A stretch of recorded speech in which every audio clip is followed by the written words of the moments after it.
Welcome to a fireside reading of A Passage to India by E.M. Forster, Chapter 14, Part 2. "How quick your servants are!"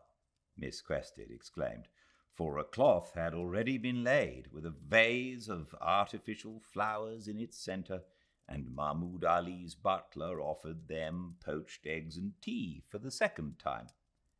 "I thought we would eat this before our caves, and breakfast after." "Isn't this breakfast?" "This breakfast? Did you think I should treat you so strangely?" He had been warned that English people never stop eating, and that he had better nourish them every 2 hours until a solid meal was ready. "How very well it is all arranged." "That you shall tell me when I return to Chandrapur. Whatever disgraces I bring upon myself, you remain my guests." He spoke gravely now. They were dependent on him for a few hours, and he felt grateful to them for placing themselves in such a position. All was well so far. The elephant held a fresh-cut bough to her lips. The tonga shafts stuck up into the air, the kitchen boy peeled potatoes, Hassan shouted, and Mohammed Latif stood as he ought, with a peeled switch in his hand. The expedition was a success, and it was Indian.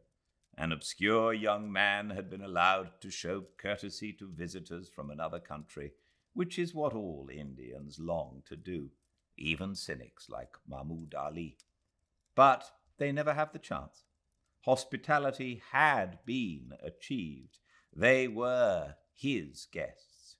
His honor was involved in their happiness, and any discomfort they endured would tear his own soul.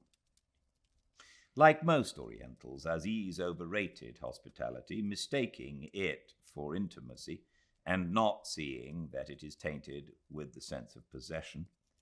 It was only when Mrs. Moore or Fielding was near him that he saw further, and knew that it is more blessed to receive than to give. These two had strange and beautiful effects on him.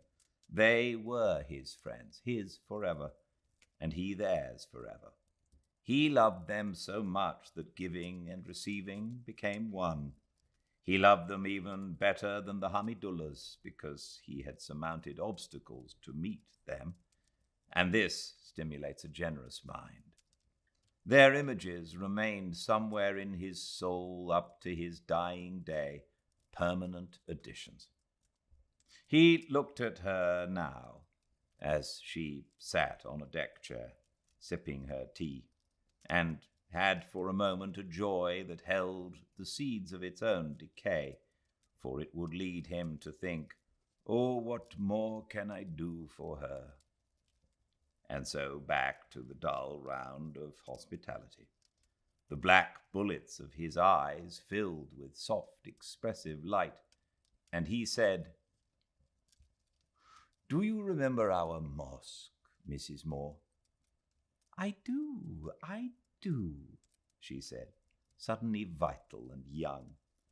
"And how rough and rude I was, and how good you were." "And how happy we both were." Friendships last longest that begin like that, I think. Shall I ever entertain your other children? "Do you know about the others? She will never talk about them to me," said Miss Quested, unintentionally breaking the spell. "Ralph and Stella, yes, I know everything about them. But we must not forget to visit our caves. One of the dreams of my life is accomplished in having you both here as my guests.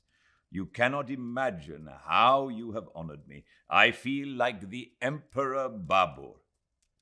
"Why like him?" she inquired, rising. "Because my ancestors came down with him from Afghanistan. They joined him at Herat.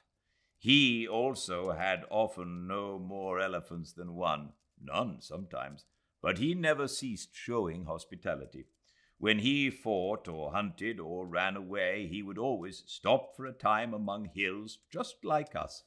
He would never let go of hospitality and pleasure, and if there was only a little food, he would have it arranged nicely, and if only one musical instrument, he would compel it to play a beautiful tune.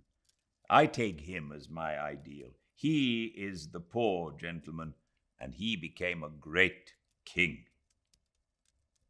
I thought another emperor is your favorite. I forget the name. You mentioned him at Mr. Fielding's. What my book calls Aurangzebe.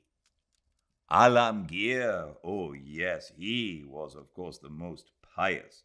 But Babur, never in his whole life did he betray a friend. So I can only think of him this morning. And you know how he died?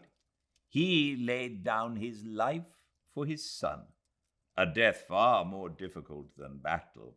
They were caught in the heat. They should have gone back to Kabul for the bad weather, but could not for reasons of state. And at Agra, Humayun fell sick. Babur walked round the bed 3 times and said, "I have borne it away." And he did bear it away. The fever left his son and came to him instead, and he died. That is why I prefer Babur to Alamgir. I ought not to do so, but I do. However, I must not delay you. I see you are ready to start. Not at all, she said, sitting down by Mrs. Moore again. We enjoy talk like this very much. For at last he was talking about what he knew and felt, talking as he had in Fielding's garden house.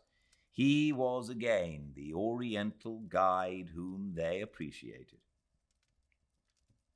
I always enjoy talking about the Moguls. It is the chief pleasure I know. You see, those first 6 emperors were all most wonderful men, and as soon as one of them is mentioned, no matter which, I forget everything else in the world except the other 5. You could not find 6 such kings in all the countries of the earth. Not, I mean, coming one after the other, father-son. Tell us something about Akbar. Oh, you have heard the name of Akbar. Good. Hamidullah, whom you shall meet, will tell you that Akbar is the greatest of all. I say, yes, Akbar is very wonderful, but half a Hindu. He was not a true Muslim, which makes Hamidullah cry, "No more was Babur. He drank wine." But Babur always repented afterwards, which makes the entire difference. And Akbar never repented of the new religion he invented instead of the Holy Quran.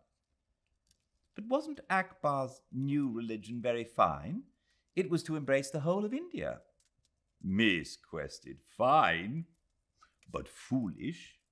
You keep your religion, I mine. That is the best. Nothing embraces the whole of India. Nothing, and that was Akbar's mistake.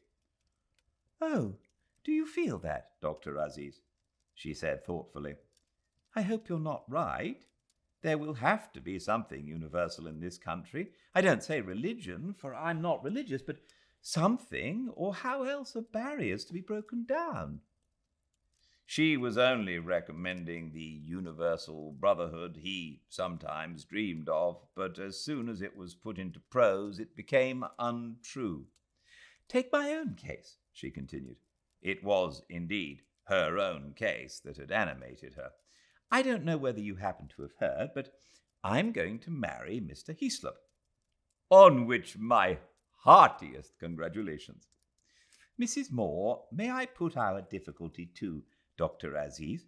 I mean our Anglo-Indian one. It is your difficulty, not mine, my dear. Ah, that's true. Well, by marrying Mr. Heaslop, I shall become what is known as an Anglo-Indian. He held up his hand in protest. Impossible. Take back such a terrible remark. But I shall. It's inevitable. I can't avoid the label. What I do hope to avoid is the mentality. Women like... She stopped, not quite liking to mention names. She would boldly have said Mrs. Turton and Mrs. Callender a fortnight ago. Some women are so, well, ungenerous and snobby about Indians, and I should feel too ashamed for words if I turned like them. But, and here's my difficulty, there's nothing special about me, nothing specially good or strong which will help me to resist my environment and avoid becoming like them. I've most lamentable defects. That's why I want Akbar's universal religion, or the equivalent, to keep me decent and sensible. Do you see what I mean? Her remarks pleased him, but his mind shut up tight because she had alluded to her marriage. He was not going to be mixed up in that side of things. You are certain to be happy with any relative of Mrs. Moore's, he said with a formal bow. Oh, my happiness, that's quite another problem. I want to consult you about this Anglo-Indian difficulty. Can you give me any advice? You are absolutely unlike the others, I assure you. You will never be rude to my people. I am told we all get rude after a year. Then you are told a lie, he flashed, for she had spoken the truth, and it touched him on the raw. It was itself an insult in these particular circumstances. He recovered himself at once and laughed, but her error broke up the conversation.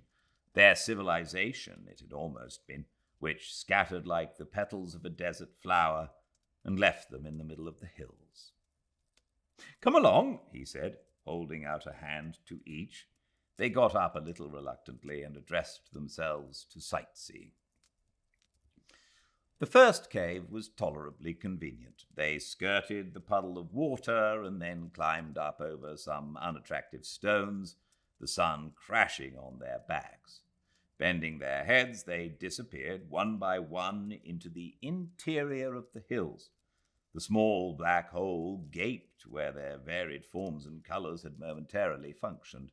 They were sucked in like water down a drain. Bland and bald rose the precipices, bland and glutinous the sky that connected the precipices. Solid and white, a Brahmini kite flapped between the rocks with a clumsiness that seemed intentional. Before man, with his itch for the seemly, had been born, the planet must have looked thus. The kite flapped away, before birds, perhaps. And then the whole belched, and humanity returned. A Marabar cave had been horrid, as far as Mrs. Moore was concerned, for she had nearly fainted in it and had some difficulty in preventing herself from saying so as soon as she got into the air again. It was natural enough. She had always suffered from faintness, and the cave had become too full because all their retinue followed them. Crammed with villagers and servants, the circular chamber began to smell. She lost Aziz and Adela in the dark, didn't know who touched her, couldn't breathe, and some vile, naked thing struck her face and settled on her mouth like a pad. She tried to regain the entrance tunnel, but an influx of villagers swept her back. She hit her head. For an instant she went mad, hitting and gasping like a fanatic, for not only did the crush and stench alarm her, there was also a terrifying echo. Professor Godbole had never mentioned an echo. It never impressed him, perhaps. There are some exquisite echoes in India. There is the whisper round the dome of Bijapur. There are the long, solid sentences that voyage through the air at Mandu and return unbroken to their creator. The echo in a Marabar cave is not like these. It is entirely devoid of distinction. Whatever is said, the same monotonous noise replies and quivers up and down the walls until it is absorbed into the roof. Boom is the sound as far as the human alphabet can express it, or boom or uboom, utterly dull. Hope politeness, the blowing of a nose, the squeak of a boot, all produce boom. Even the striking of a match starts a little warm coiling, which is too small to complete a circle, but is eternally watchful. And if several people talk at once, an overlapping, howling noise begins. Echoes generate echoes, and the cave is stuffed with a snake composed of small snakes which writhe independently. After Mrs. Moore, all the others poured out. She had given the signal for the reflux. Aziz and Adela both emerged, smiling, and she did not want him to think his treat was a failure, so smiled too. As each person emerged, she looked for a villain, but there was none, and she realized that she had been among the mildest individuals, whose only desire was to honor her, and that the naked pad was a poor little baby astride its mother's hip. Nothing evil had been in the cave, but she had not enjoyed herself. No, she had not enjoyed herself, and she decided not to visit a second one. "Did you see the reflection of his match? Rather pretty," asked Adela. "I forget. But he says this isn't a good cave. The best are on the Kawa Dol. I don't think I shall go on there. I dislike climbing." "Very well, let's sit down again in the shade until breakfast's ready." "Ah, but that'll disappoint him so. He has taken such trouble. You should go on. You don't mind." "Perhaps I ought to," said the girl, indifferent to what she did, but desirous of being amiable. The servants, etc., were scrambling back to the camp, pursued by grave censures from Muhammad Latif. Aziz came to the help of the guests over the rocks. He was at the summit of his powers, vigorous and humble, too sure of himself to resent criticism, and he was sincerely pleased when he heard they were altering his plans. "Certainly, Miss Quested. So you and I will go together and leave Mrs. Moore here, and we will not be long, yet we will not hurry, because we know what will be her wish." "Quite right. I'm sorry not to come too, but I'm a poor walker." "Dear Mrs. Moore, what does anything matter so long as you are my guests? I am very glad you are not coming, which sounds strange, but you are treating me with true frankness as a friend." "Yes, I am your friend," she said, laying her hand on his sleeve and thinking, despite her fatigue, how very charming, how very good he was, and how deeply she desired his happiness. "So, may I make another suggestion? Don't let so many people come with you this time. I think you may find it more convenient." Exactly, he cried, and rushing to the other extreme, forbade all except one guide to accompany Miss Quested and him to the Kawa Dol. "Is that not all right?" he inquired. "Quite right. Now, enjoy yourselves, and when you come back, tell me all about it." And she sank into the deck chair. If they reached the big pocket of caves, they would be away nearly an hour.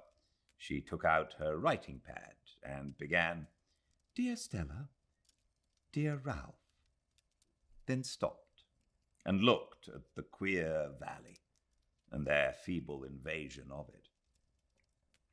Even the elephant had become a nobody. Her eye rose from it to the entrance tunnel. No, she did not wish to repeat that experience. The more she thought about it, the more disagreeable and frightening it became. She minded it much more now than at the time. The crush and the smells she could forget, but the echo began in some indescribable way to undermine her hold on life. Coming at a moment when she chanced to be fatigued, it had managed to murmur, "Pathos, piety, courage, they exist but are identical, and so is filth. Everything exists, Nothing has value. If one had spoken vileness in that place or quoted lofty poetry, the comment would have been the same. Uboom. If one had spoken with the tongues of angels and pleaded for all the unhappiness and misunderstanding in the world, past, present, and to come, for all the misery men must undergo, whatever their opinion and position, and however much they dodge or bluff, it would amount to the same. The serpent would descend and return to the ceiling. Devils are of the north, and poems can be written about them, but no one could romanticize the Marabar because it robbed infinity and eternity of their vastness, the only quality that accommodates them to mankind. She tried to go on with her letter, reminding herself that she was only an elderly woman who had got up too early in the morning and journeyed too far, that the despair creeping over her was merely her despair, her personal weakness, and that even if she got a sunstroke and went mad, the rest of the world would go on. But suddenly, at the edge of her mind, religion appeared, poor little talkative Christianity, and she knew that all its divine words, from "let there be light" to "it is finished," only amounted to boom. Then she was terrified over an area larger than usual, the universe, never comprehensible to her intellect, offered no repose to her soul. The mood of the last 2 months took definite form at last, and she realized that she didn't want to write to her children, didn't want to communicate with anyone, not even with God. She sat motionless with horror, and when old Mohammed Latif came up to her, thought he would notice a difference. For a time she thought, "I am going to be ill," to comfort herself. Then she surrendered to the vision. She lost all interest, even in Aziz, and the affectionate and sincere words that she had spoken to him seemed no longer hers, but the heir's.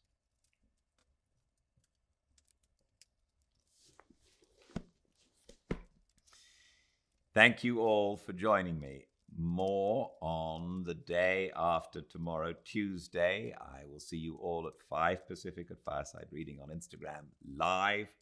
All the chapters eventually uploaded to the YouTube channel Fireside Reading. But until I see you, everyone please stay very, very well. Goodbye.